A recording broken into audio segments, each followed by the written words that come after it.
अस्सलाम वालेकुम।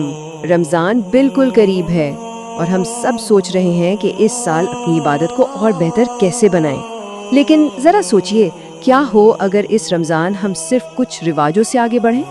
अगर हम कुछ ऐसी बुनियादी आदतों को बदलें जो ना सिर्फ हमारी बल्कि हमारे पूरे ख़ानदान की ज़िंदगी पर गहरा असर डालें। चलिए देखते हैं कि ये कैसे मुमकिन है।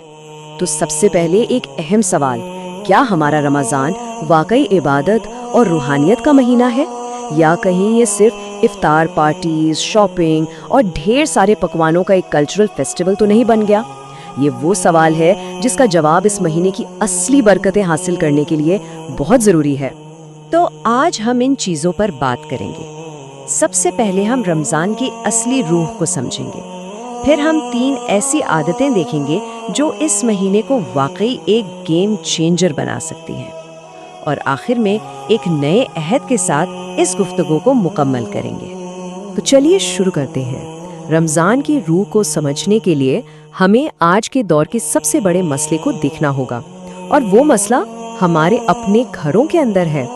आज मुस्लिम फैमिलीज एक ही छत के नीचे रहते हुए भी दिल से एक दूसरे से बहुत दूर हैं, बिखरी हुई हैं।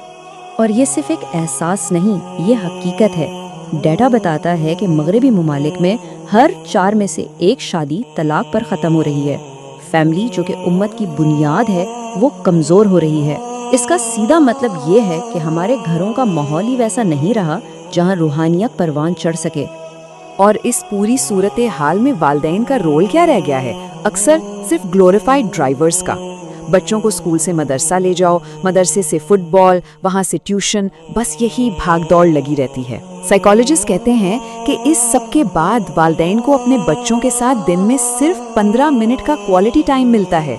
अब सोचिए, क्या ऐसी ज़मीन पर रमज़ान की फसल उग सकती है? तो फिर इसका हल क्या है? हल एक बहुत ही सिंपल फ़लसफ़े में छुपा है। बनाओ, खरीदो नहीं।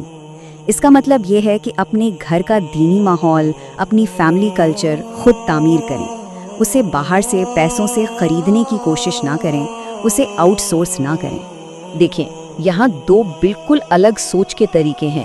एक तरफ है खरीदने का कल्चर, जहाँ हम बच्चों की दीनी तालीम, उनकी तरबियत सब कुछ मदरसे या ऑनलाइन क्लासेस के हवाले कर देते हैं।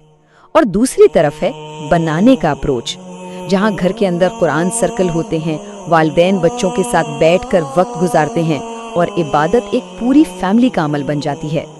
और इस बनाने के फ़लसफ़े की सबसे बेहतरीन मिसाल हमें हज़ारों साल पहले मिलती है, जब अल्लाह ताला ने इब्राहीम अलैहिस्सलाम को काबा तामीर करने का हुक्म दिया। तो सोचिए, उनके पास क्या ऑप्शंस थे? वो अल्लाह के नबी थे, वो आसानी से दुनिया के बेहतरीन माहिरीन और मजदूर बुलाकर ये काम करवा सकते थे। लेकिन उन्होंने ऐसा बिल्कुल नहीं किया। उन्होंने अपने नौजवान बेटे इस्माइल अलैहिस्सलाम को अपने साथ लिया, और बाप बेटे ने मिलकर ईंट पर ईंट रखकर अपने हाथों से अल्लाह का घर तामीर किया। ये सिर्फ एक इमारत की तामीर नहीं थी, ये एक पूरी नस्ल की तरबियत थी। पता है क्यों? क्योंकि इसमें एक बहुत गहरा सबक है। बच्चे शायद किताबों में लिखी बातों को भूल जाएं, लेकिन वो अपने माँ बाप को अल्लाह के लिए मेहनत करते हुए, पसीना बहाते हुए कभी नहीं भूलते। वो मंजर उनके दिलों पर हमेशा के लिए नक्श हो जाता है। असली तरबियत यही है। इसे खरीदा नहीं जा सकता, इसे सिर्फ किया जा सकता है। अच्छा, अब आते हैं दूसरी आदत की तरफ, और ये हमारे दस्तरखान से मुताल्लिक है। कहीं ना कहीं हमने रमज़ान को भूखे रहने के महीने के बजाय ज़ियाफ़तों और दावतों का महीना बना दिया है। इस कल्चर को तोड़ने का एक इंतहाई आसान लेकिन बहुत पावरफुल तरीका है द वन डिश चैलेंज। बस ये फैसला कर लें कि इस रमज़ान इफ्तार के दस्तरख्वान पर हर रोज़ सिर्फ और सिर्फ एक मेन डिश होगी। कोई एक्स्ट्रा पकोड़े, समोसे या ढेर सारी चीज़ें नहीं, सिर्फ एक सालन। सिंपल। और ये सादगी कोई नई चीज़ नहीं है, ये तो नबवी तरीका है। रसूलुल्लाह सल्लल्लाहु अलैहि वसल्लम बाज़ औक़ात सुबह उठकर घर वालों से पूछते थे, घर में कुछ खाने को है? जब जवाब मिलता नहीं, तो वो बस इतना कहते, ठीक है, तो फिर आज मेरा रोज़ा है। इतनी सादगी। जबकि हमने इफ्तारी को इतना कॉम्प्लिकेटेड बना दिया है कि उसकी तैयारी में ही इबादत का सारा वक्त निकल जाता है, ख़ास तौर पर हमारे घर की ख़वातीन का। अब बात करते हैं अपनी तीसरी और आखिरी आदत की। ये हमारे और कुरान के रिश्ते को रीसेट करने के बारे में है। اس رمضان ہمارا ہدف صرف قرآن ختم کرنا نہیں بلکہ قرآن کو صحیح معنوں میں شروع کرنا ہے۔ قرآن میں اللہ ایک بہت سخت مثال دیتا ہے ان لوگوں کی جنہیں تورات دی گئیں لیکن انہوں نے اس کو سمجھا نہیں۔ اللہ فرماتا ہے کہ ان کی مثال اس گدھے جیسی ہے جس پر کتابیں لا دی گئی ہوں۔ گدھا بوجھ تو اٹھاتا ہے پر اسے یہ نہیں پتا کہ ان کتابوں میں کیا انمول خزانہ ہے۔ ہمیں رک کر خود سے پوچھنا چاہیے کہ کہیں ہمارا معاملہ بھی قرآن کے ساتھ کچھ ایسا ہی تو نہیں۔ چلیں اس کے لیے ایک چھوٹا سا ٹیسٹ کرتے ہیں، اسے سمد ٹیسٹ کہتے ہیں۔ ہم سب دن میں نہ جانے کتنی بار سورہ اخلاص پڑھتے ہیں، قل هو اللہ احد اللہ الصمد۔ ذرا ایک لمحے کے لیے سوچئے اس لفظ سمد کا مطلب کیا ہے۔